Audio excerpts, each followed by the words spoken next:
As we enter 2025, the question is, will we be a fearful, fractured nation in decline, or will we be one filled with purpose and unity and opportunity? That is the question we're going to talk about today. A clear path forward requires looking back and learning. Good public policy requires human connection. It's a consideration of the facts, applying common sense, and innovation. It's urban, it's rural, it's real life. We all have something to contribute. We all have a responsibility to get informed because there's a little piece of Canada in all of us, isn't there? Let's learn on this path together.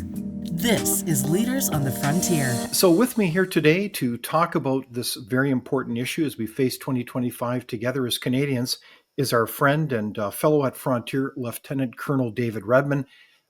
David, it's a pleasure to see you as usual, and we certainly appreciate your service to our country over many years, as well as your service in emergency management with all levels of government. So, a warm welcome to you today. Thank you very much, and thank you for having me, David. Well, David, I want to set the stage here a little bit because it almost feels like deja vu because it's amazing. You recall very well that back in March of 2024, we had quite a discussion about a paper that you wrote and at Frontier we published on the whole topic, and it was called "A Confident, Resilient Nation or a Fearful, Fractured Country." And I thought it was a brilliant paper because you reflected powerfully on those themes. And you even referenced 1967. And I know that we're going to be kind of refreshing our conversation given 2025. But why did you write that paper coming up on, what is it, 11 months ago? I did it because I was the teenager in that paper in 1967 when Canada celebrated its 100th anniversary. And I remember the distinct pride and the confidence in our country, across our whole country. As a teenager looking forward, I heard people in the world say the next 100 years belongs to Canada. And I have 6 grandchildren. They're all now teenagers or older, out in the workforce or in university. And I reflected on what they might be looking at when they look at their country of Canada today. And I wanted to write a paper to try and re inspire their generation to Mhm. bring Canada forward into the next 100 years. Well, it certainly was an inspiring reference as 1967. And of course, we don't want to fall into thoughtless nostalgia. But it was a powerful year. As you said, Canada celebrated its centennial. And what I liked is that you touched on some key elements of a successful nation at the time. I think you talked about unity, a strong economy, a vibrant economy, pride in our history and our culture, and also the whole notion that at that time in 1967, David, there was a sense that, golly, the next century belongs to Canada. Am I summing it up accurately? You definitely are. And if I just step forward like 5 years, as I joined the Army in 1972, um, one of the things that we had to do in the Royal Military College of Canada as a future officer in the Army was we had to study Canada. So that when we went out into the world Mm. and wore the Canadian maple leaf on our shoulder, we knew what we were representing in terms of what the Canadian public felt about their country. And so in the paper, I defined the 6 national interests to the best of my recollection as I was taught them, and where Canada stood in things like unity, national security, good governance, rights and freedoms, economic well being and growth, and Mhm. personal and societal well being. And so I tried to frame it so that Canadians could get their hands around those types of ideas again. So, what I like about what you've just summarized is really a sense of what makes a nation great. And I know that's a bit of a loaded term in light of the endless record we've heard south of the border about making America great. But Canada is a great country and it's a precious one. So, the issue is maybe I'll ask you a really basic question before we dive into 2025. But what is a nation, David?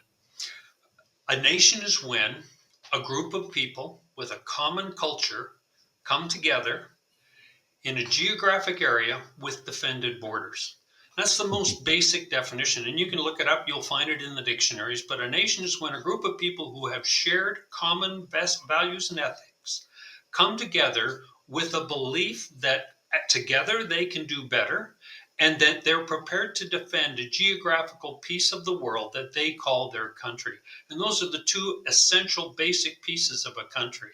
The other four national interests that I talked about are very much aimed at democracies, and I hope we'll talk more about them. But Mhm. that basic idea that it's a group of people with a common culture, ethics, and values that Mhm. have a belief and a vision for the future together.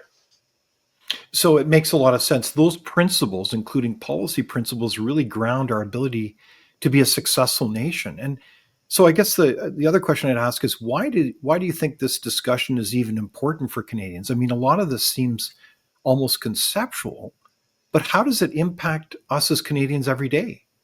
Well, the challenge that governments have, if they don't have a vision for the future, and in the paper I picked the 25-year vision. It could be a 20-year vision, but it has to be Mhm. longer. It has to be at least generational. And so you look out towards the future and you understand that there's more that needs to be done, and that you build a confident plan going forward. And that way, if you have a target at the end of the road, every decision that you make politically, whether it's federally, provincial, territorial, or municipal, is taking you to that goal. Now, if you don't Mhm. have that kind of a vision, all the decisions become random, and they can be used for political gain, or they can simply be completely off track and in fact pull you away from where you might want to be going. So you Mhm. need to have a shared vision that Canadians as a country believe in, that politicians at each order of government believe in, and then things can happen coherently, and you can actually move as a country to make sure that you don't just exist, that you thrive. I really like that, David. And I think you really are getting at a significant insight here, and that is that we've all been granted. Our country wasn't just built today, it was built over generations. And so we've had kind of an inheritance. We've built up this incredible nation. I mean, it's amazing. In Canada, we've only experienced this incredible prosperity really over the last 200 years. And we have this incredible country called Canada. And so we have that inheritance of self-governance. We're not governed by a bunch of dictators, at least that's the idea, and that we have this inheritance. So I think what you're getting at is really we everything's on the table here. Is that right, David? Well, it definitely is. But the key in my mind, now that I'm in my 70s and I look back on my life, I was handed a country by my parents who had both fought in World War II, served in uniform. And they always wanted our lives to be better than theirs. And Mm. now, as a grandfather, I don't just want my children's lives to be better. I want a future for my grandchildren that they can thrive and go forward in.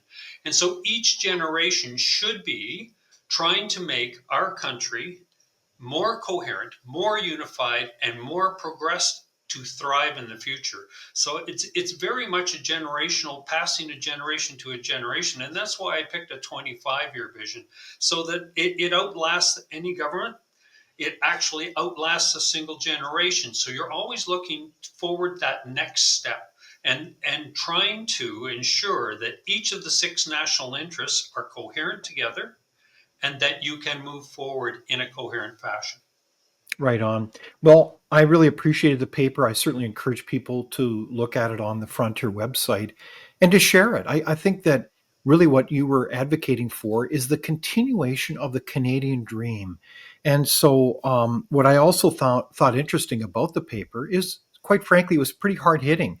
It was a kind of an honest reflection, and I think you allude to this, is really the destruction of our country, the decline of our country. And so, if we can reflect on that for a moment, why did you describe the decline of our nation in those terms? What is the evidence of that? Well, I believe that in the past decade, in particular, but before that, even in some cases, we've watched an erosion of our unity, definitely of our national security and the institutions that support our national security. And we're being called out for that daily by our allies and our largest trading partner to the south. We've seen that there are direct challenges to good governance, i.e., we've got foreign interference in our elections and in our country, and our governance model is in peril.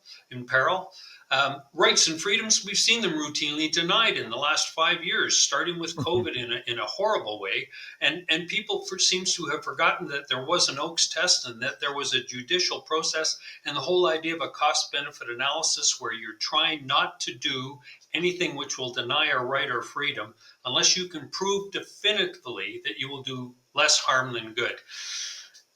Economic prosperity and growth, we have now one of the worst GDP per capita in the free world, and we see our economy with no investment going forward, so no vision for economic prosperity and growth. And societal and personal well-being, we're seeing massive mental health issues, societal health issues, a breakdown in our streets. We're watching small disparate groups chanting death to cultural groups, death to religious groups, and death to Canadians with no apparent action. So our institutions of our police, of our security services, of our courts, of our police forces seem to be all in jeopardy. And so I wrote the paper focusing first half of the paper talking about the situation, how we got there, but then presenting a concept and a plan on how to bring back a national vision and move our country forward and pull us out of what appears to be a malaise that all of our allies and our largest trading partner to the south have seen, but that Canadians need to wake up to in a far more dynamic manner. Well, it's a pretty powerful summary of the state of the nation, just as you summarized it there, David. And what I thought was really quite interesting is you dare to ask the ultimate question: what do Canadians want Canada to be? And so I come back to the very first definition of a country. A country is defined, there's 6 national interests, but the first 2 are paramount. And the very first one, which is unity. And so Canadians have to decide if they wish to move forward with the inherent unity, ethics, and values that formed this country over the 200 years, as you talk about, but since 1867 in a solid and dynamic manner. And we've been a country built with a very proud history, but we've seen that history in the last 10 years repeatedly attacked and apologized for, and I believe exactly the opposite. There's always things you learn from your history, and you should always have a lessons learned process to move forward.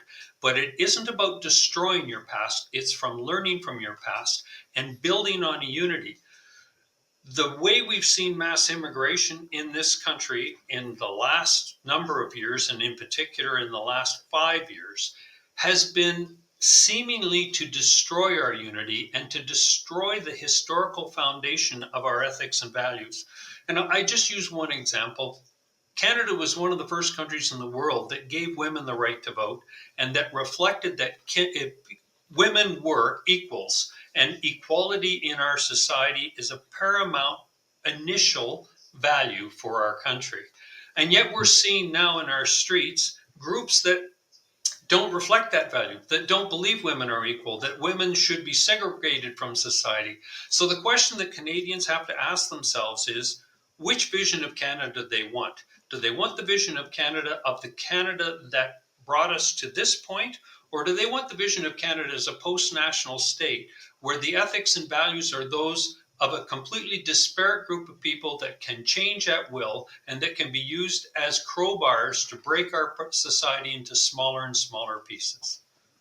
Okay, so not to use an overworked phrase, but you're really saying Canada is truly at a fork in the roads. We've made a divergence the last number of years in terms of policy away from the Canadian dream, the principles that have enabled our country to succeed in so many ways. And no, we're not a perfect nation, but we are an incredible nation.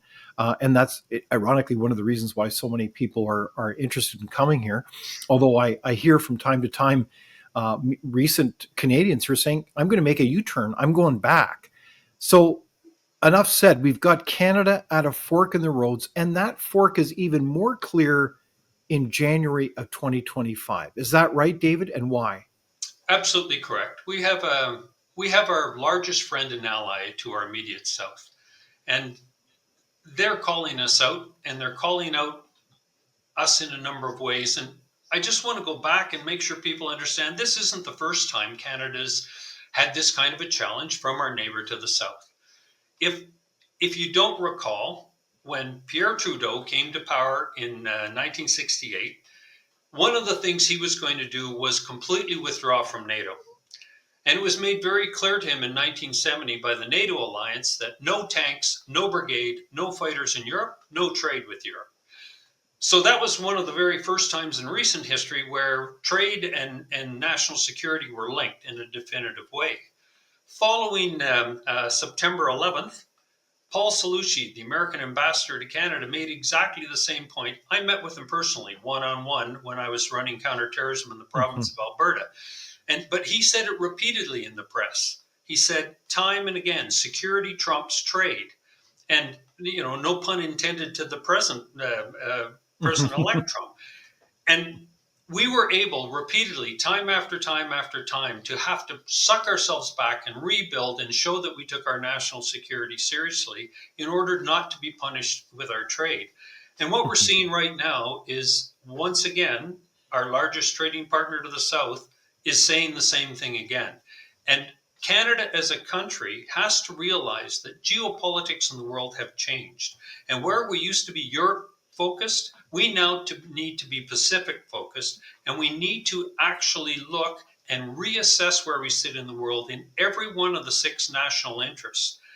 But we also need to make sure that we take the first 2 national interests and deal with them first, unity and national security, or we're going to be punished not just by President-elect Trump, but by all of our alliances and partners.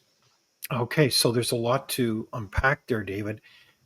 Beginning with fascinating history, it's almost like history is repeating itself, if not rhyming, in the sense that under a previous Trudeau administration, there was actually a serious effort, you're saying, to actually have Canada bow out of NATO. And you're saying that our allied partners in NATO said, okay, no participation in NATO, no trade. Is that the bottom line there?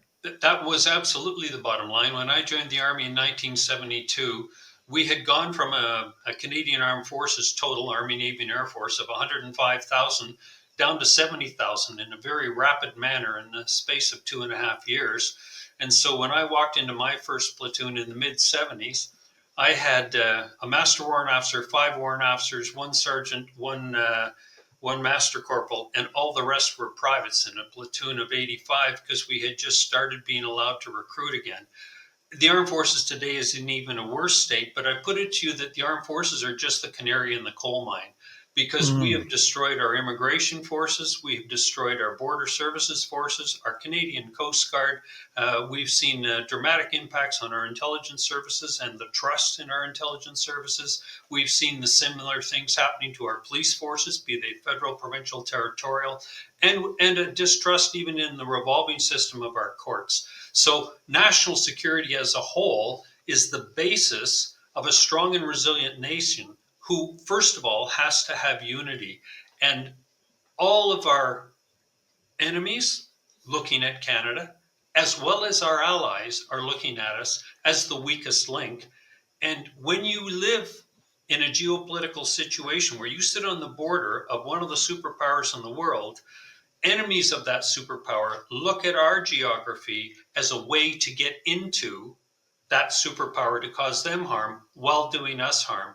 And we need to be stepping up to recognize that we need to create the unity in our own country and protect our own borders so that we can be a strong, resilient, and thriving country, not just because of what the people to the south or in Europe say, but because without it, the geopolitical situation in the world is threatening Canada directly.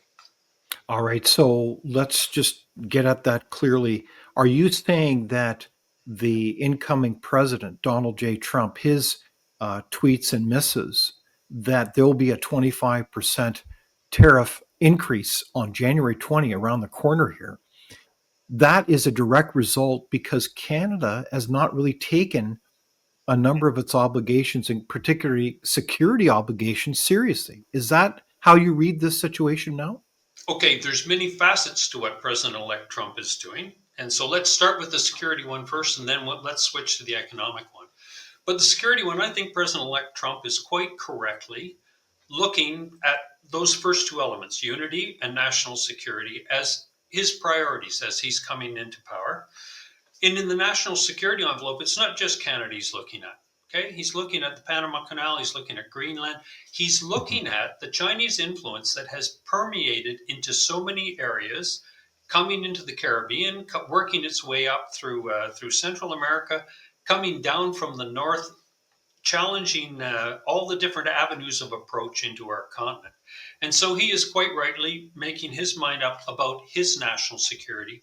We quite correctly need to look at our national security. And yes, being the neighbor of a superpower is certainly one of the things that we have to take very seriously, but we need to first and foremost look at our own sovereignty and take it seriously. His economic tariffs are partially linked to national security, but they're also linked to his interest in trade. And so we need to build, remember in my definition of 6 national interests, number 5 is economic prosperity and growth. And so we as a country have to take our economy seriously and put in place a system to allow our economy to thrive. So that's our resource industries, our manufacturing industries, the full gamut of industries in Canada. And we need to have a think tank group that opens up the complete discussion about why is it that no one is investing in Canada? Why do we have some of the lowest investment in the history of our country, both foreign and domestic? We need to build a thriving, vibrant economy with a 25-year vision where we want that economy and what we want it to be based on. So we need to be doing what President-elect Trump is doing for his country. We need to do it for our own country. And in that way, be a strong, resilient country in all 6 of our national interests, that we can move this country forward for our children and our children's children. Okay, so that's a real wake-up call to our country in light of these challenges to say, what does it mean to put Canada first? What is our vision for renewal? What is it like? What is our opportunity to work as a full throated continental partner for the economy, prosperity, and for security? I know that in conversation with certainly senior Trump advisors, I've been clearly they've indicated to me that that's their hope and vision, that Canada would come to the table and be that kind of continental partner. So in a way, this isn't a surprise, but I think for a lot of Canadians, they're kind of confused by these misses across the continent, if you think of it from a security point of view, that Donald Trump talks about Greenland and Panama and a myriad of other things, and almost chides the Canadian elites that they should just roll in and become a 51st state because it seems like we have such a trade imbalance. So what's really going on here? Is this almost like a post what is it called, the Monroe Doctrine from years ago, when the United States said, darn it, we're not going to let any foreign power get close to us than an ocean away. So we're going to make sure that the whole continent is off limits to a foreign adversary. Is that what we're getting at here, David? Manifest destiny has always been the vision of the United States, and it raises its head and it diminishes, and it raises its head and diminishes. And manifest destiny is the American belief that the North American continent is theirs, all of it. And one has to remember that when Canada was formed in 1867, the United States had just finished a terrible and bloody civil war, but it was sitting on top of one of the largest armies ever in the history of the world. And they looked right then, at that point in time, at manifest destiny and considered it.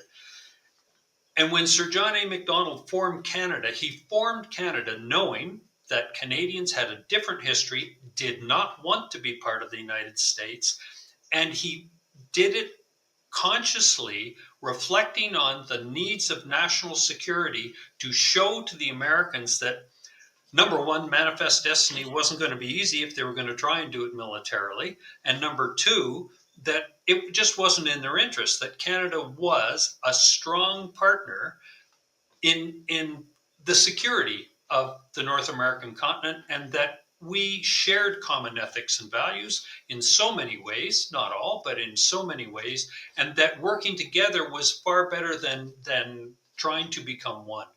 And I point out to Canadians that I've heard the whole discussion of people when President-elect Trump talks about the 51st state. And some Canadians sit in the back and munch away and say, well, maybe it's not such a bad idea. I put it to them to remember that they don't just get the pieces of the United States they want, they get all of it. So if you're a Republican, you're going to get next 4 years Democrat. If you want to talk about it in terms of wars, you get all Americans' foreign wars and imperialism. You don't get to be the Canada who doesn't start wars, but only helps end them when they're threats to democracy. You get all of America. Canada is different. And so are Canadians. And Canadians need to wake up to the fact that they have an extremely proud history, and that we need to take all of these things seriously. And one of the things I said in the paper, but I've also said in presentations on it, it's very simple. If you look at World War II, and Army, Navy, and Air Force, Canada punched way above its weight. We were the third largest Navy in the world at the end of World War II. But the simplest reflection was, on D-Day, the United States had 2 beaches, the Brits had 2 beaches, and Canada had 1. This tiny little nation stood up for democracy and invaded against tyranny along with those 2 allies. And we had 1/5 of the forces hit the beaches. We had our Navy ships offshore and our Air Force flying to protect the land troops as they went ashore. Canada has a massively proud history as a democracy and of supporting democracies, but fundamentally different from France and Britain, where our ancestral roots came from originally, and the United States. And Canadians should be very proud that we're different, but not just because we're not Americans. And that really bothered me when that was said, that that's the only way to define Canadians. We need to wake up to the fact that we have a unity in Canada that's based on common ethics and values of Canada, that's formed by our history, that is unique and different. Well, David, you've laid it on the line. It sounds to me that in January 2025, we don't face just a fork in the road where we're going to go, but you're calling us that we've got to get our act together and renew our country. Otherwise, if we can't answer the question, why does this country exist? What is its purpose and vision? There's no reason for us to be here. I absolutely agree. That's why I wrote the paper last March, trying to spur a discussion, and to spur the elected officials at the municipal, provincial, and particularly the federal level to re-engage Canadians in that discussion. And I wrote the paper that way, that political leadership needs to have a vision and create a vision that they share with Canadians for the next 25 years, where they believe our country could be in 25 years. Then let Canadians pick which of the visions from all of the political parties they believe in the most. But in that vision, it must be a full vision describing all 6 of the national interests that will define our country in the future, and to do it in a transparent and truthful manner, that this is what they believe and this is how they're going to achieve it, with an actual conceptual plan on how to get there, and then present Canadians with the choice. But Canadians have to get involved. They have to demand that type of a vision from their political leaders, and don't vote for political leaders who do not have that kind of a vision, and force that discussion into our society right now, in particular right now, before this election year in our country. Okay, so this is a very important time in our country. And David, without trying to sound overly dramatic, do you think this is a existential moment for our country as we ask ourselves, why are we here? Yes. I mean, I wrote the paper for that reason. The piece that I just wrote on national defense, which is really on national security, says exactly the same thing. Yes, we are at a tipping point, and Canadians either decide that they want the Canada that generations before us handed to them, or they want to fracture, divide, and end up in pieces. Because to me, that's where the path we're on. When you see Okay. mobs in the streets chanting for the death of Jews, the death of Christians, the death of our country, and Canadians sitting placidly at home, we have a serious, serious problem in our Hmm. country. We Hmm. need to re energize as Canadians and take our future seriously. No, I think you're right. And I think just on an economic side, I look at the numbers on all kinds of fronts, and one of which, of course, is the movement of capital or money. And the numbers are really stunning, where we've seen some $1 trillion leave our country over the last 10 years.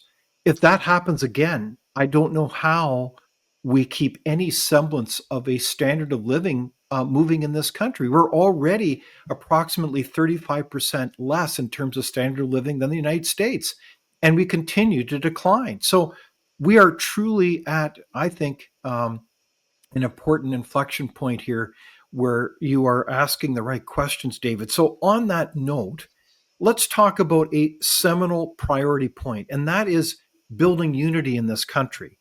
Can you tell us about how we start rebuilding this country in a unified manner? Well, I think it really ties to leadership, and we need to define, perhaps again, in people's mind, what a leader really is. And a leader is somebody who presents. Okay, in the army, it was very simple. We had what we called off-strike tactics, and when a leader, what he did is he printed his Sorry, concepts of what did you say? What term did you off-strike say? tactics. It's a German term. It's how you move a very large organization forward, right? And so the commander, at whatever level, would present a concept of operations and his intent, and hand to each of his subordinate commanders their point of main effort. Didn't tell Indeed. them how to suck eggs, didn't tell them how to do their job, but he Mhm. defined that overarching concept and gave commander's intent to each of the subordinates, who then in turn did it, and then in turn did it, and then in turn did it. You believed in that commander because the commander had a vision.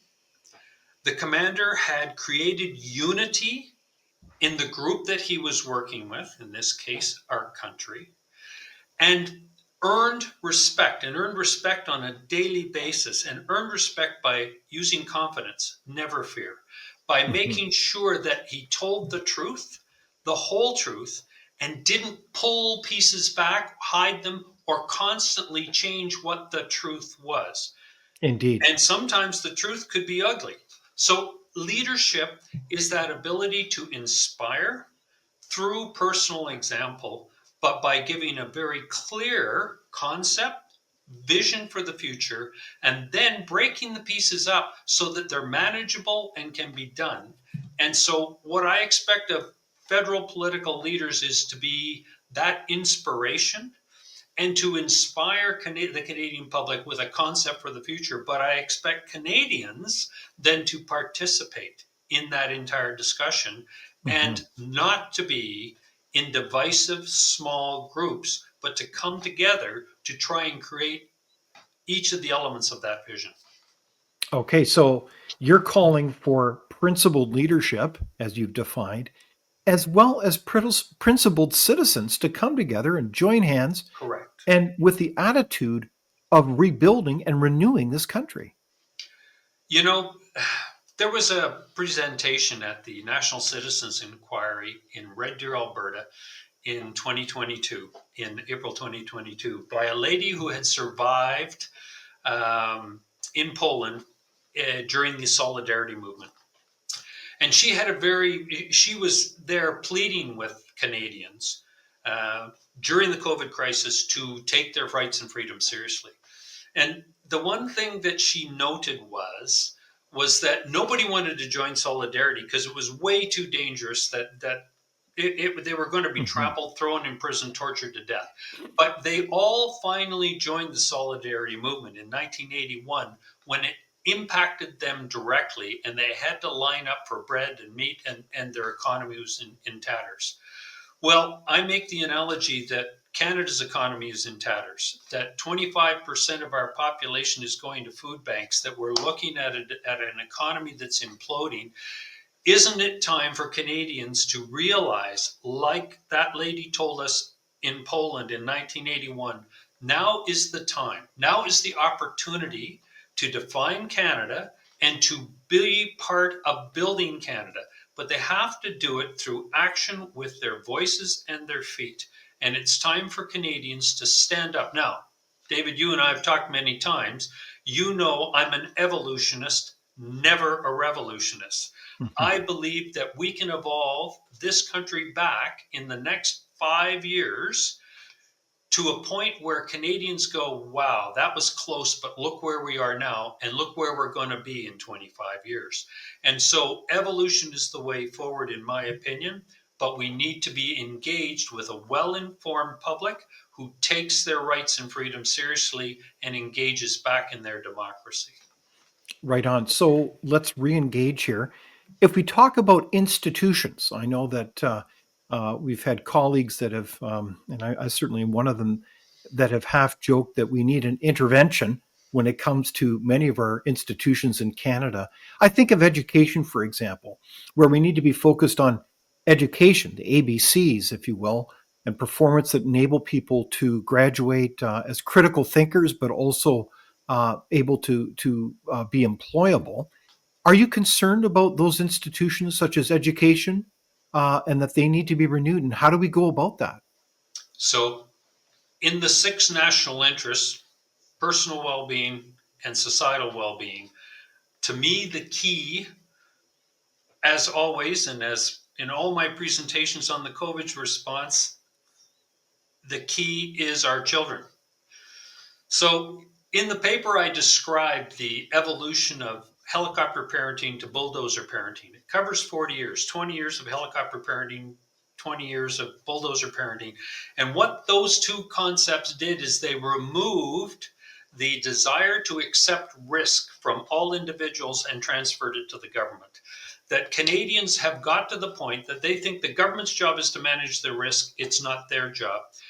Education and the education system has to redefine that when you do something, you're accountable for what you do, and that you need to take risk into your life, and that learning from bad experiences helps you develop as a human being and makes you Mhm. more capable of absorbing more risk in the future, which allows you to have courage to move forward and Mhm. allows our country to have the courage to move forward.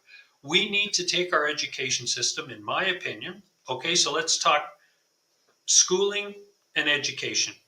Schooling, we need to teach our children that it's time to learn reading, writing, arithmetic, to get back to those common core basics. That their social development happens by living in a class, not because people come in and teach them disparate small ideas. They learn the basic tools to survive in our society, but they learn the societal tools simply by being together with other children and going Mhm. up and experiencing good and bad as they grow.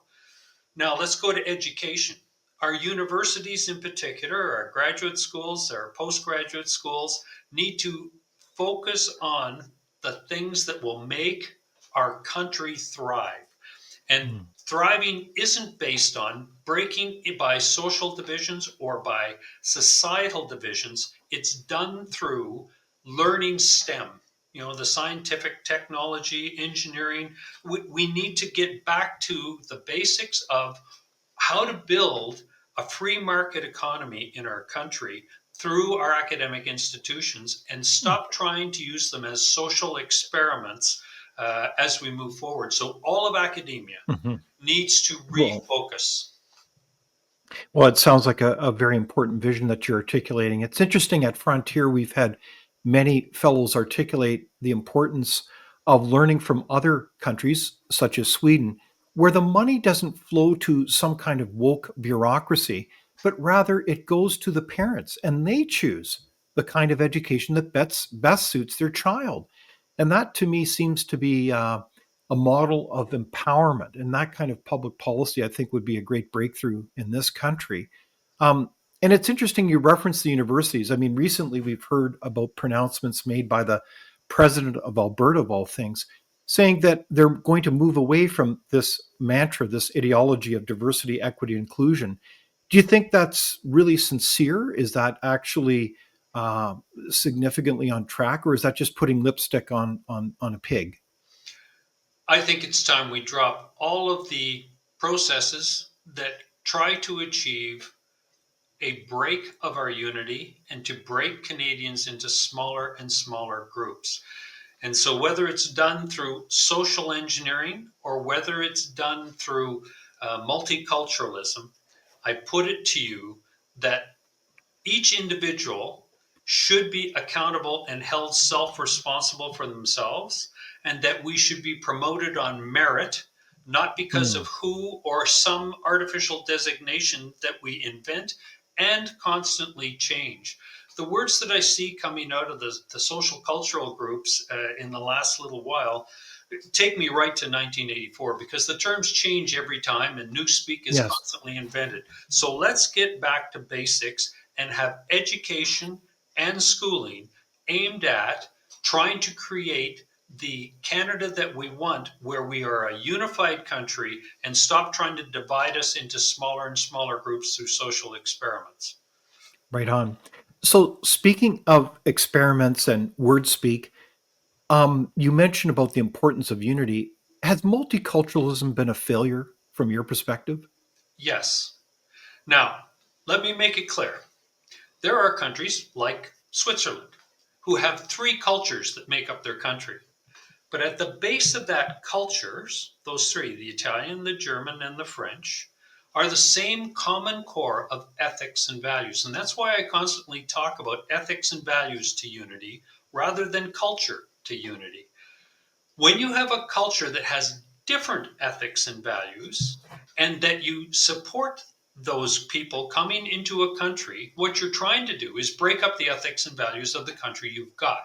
So the intent must be to allow controlled immigration for anyone who reflects the ethics and values of Canada, i.e., that women are equal, being one of them, and encourage them to bring their abilities to our country, but to not bring people who do not share our ethics and values.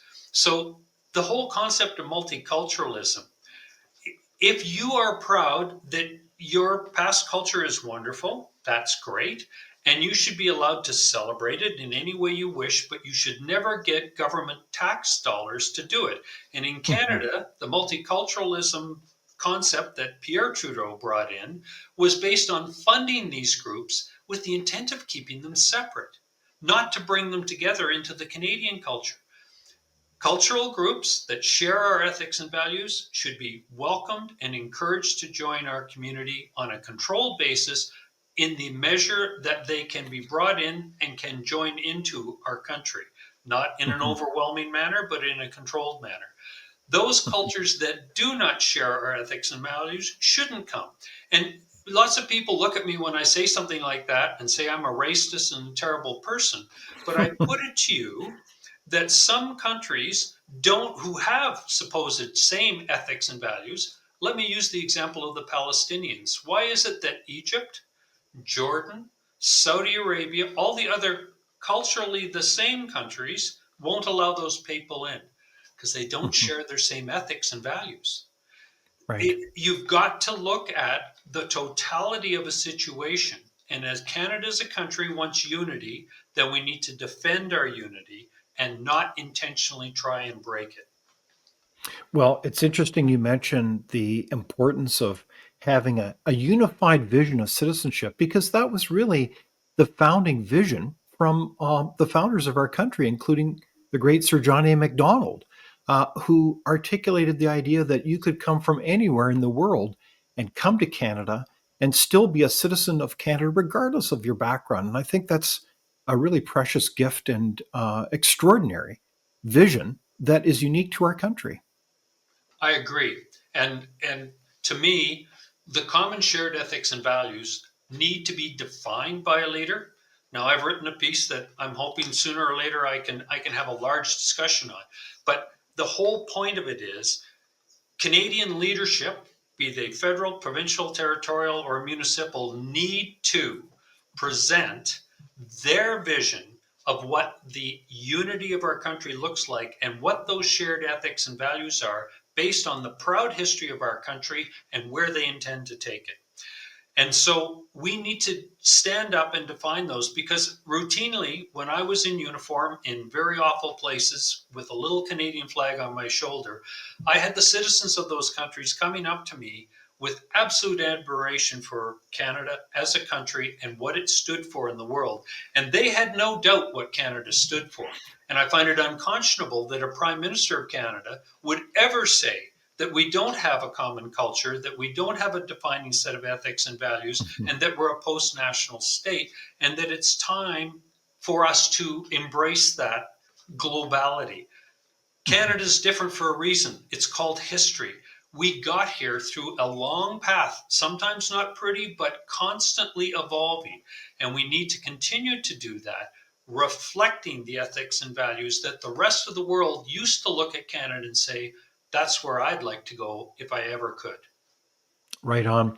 So we do have this precious gift of a nation, the ability to self-govern through the kind of democratic processes that we've talked about, to be able to create an incredibly prosperous country that really is an opportunity for everyone to live out their Canadian dream. And so everything's at stake here, David. And this is why it matters to every Canadian. Is that right? I strongly believe it does, and that this moment in time is one we can't miss. And so, David, if I can just sort of recap the six national interests, because to me, this is what Canadians need to embrace. They need to embrace the concept of unity, national security, good governance and what's wrong with our governance, rights and freedoms and what they stand for, and whether or not we're just prepared to watch them walk away, economic prosperity and growth, and personal and societal well being, and define what those mean to themselves, and then demand them of their politicians in the fullness of each of them. And we need a task force that looks at each one of those six, subdivides them into different activities and concepts, and presents the fullness of what it means for national security, what it means for unity, what it means for economic prosperity growth, and equally important, what it means for personal and societal well-being. But in the middle of that was good governance. And it's time that we took a very strong look at our elected officials, their transparency, their honesty, and the systems that elect them, and make sure that they're secure, and that our new generation of political leaders have a vision, tell us their vision, and that we hold them accountable to achieve that vision. Right on. Those are great challenges. And speaking of challenges, you've talked about the importance of our democratic systems. And it begs the question in my mind, what does it mean to be a good citizen? And what can citizens do during this time? What's your advice on that one?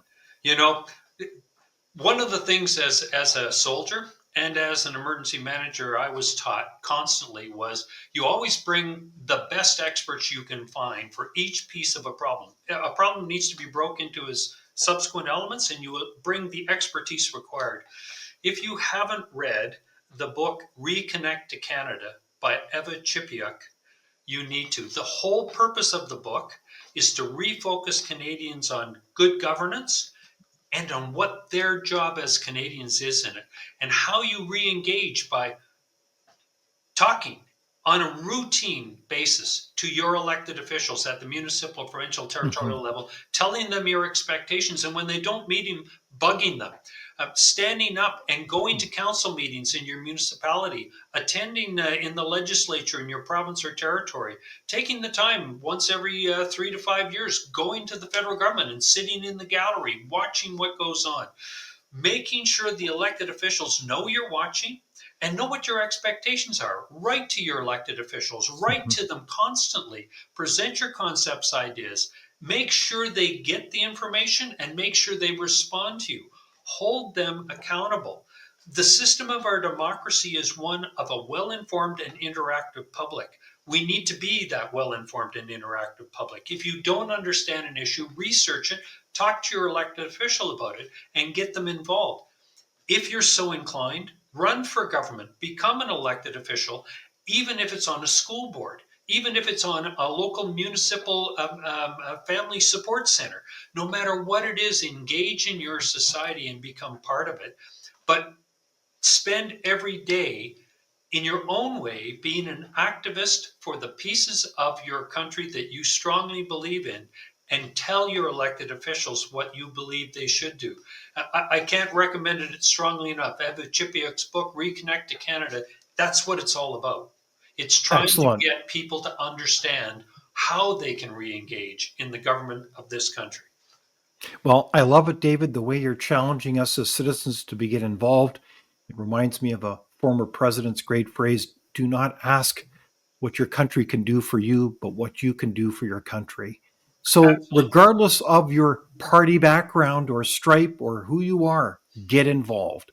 And Yes. so, I think that's a key takeaway here today because, in many ways, it goes back to that seminal question: what kind of country do Canadians want Canada to become? And will we choose that path? And will we be involved? Because to be passive as citizens will condemn our country to one of decline, not of opportunity, and nor the Canadian dream, will it? That's exactly correct. We are already on a path. The question is do Canadians realize it when they look in their bank accounts every day? It's only going to get worse unless they step up and become part of the country and become engaged in its future. And they need to do that right now. Right on. So there you have it. Our conversation with Lieutenant Colonel David Redman, retired. We're so glad that we could have this far-reaching conversation today, and you challenged us to be active, engaged citizens of Canada and not complacent and passive. So thank you so much for joining us. Thank you, sir. Thank you for having me. Thank you for watching Leaders on the Frontier. We're a nonpartisan think tank. We explore ideas, policy, and practical solutions that can make a difference in the lives of Canadians. We do not accept any government funding. We work for you. Thank you for supporting Frontier. Visit fcpp.org to give. While you're there, be sure to check out our latest articles and research. Without open discussion and debate, you're not thinking, nor are you free. Comment below. We'd love for you to join the conversation.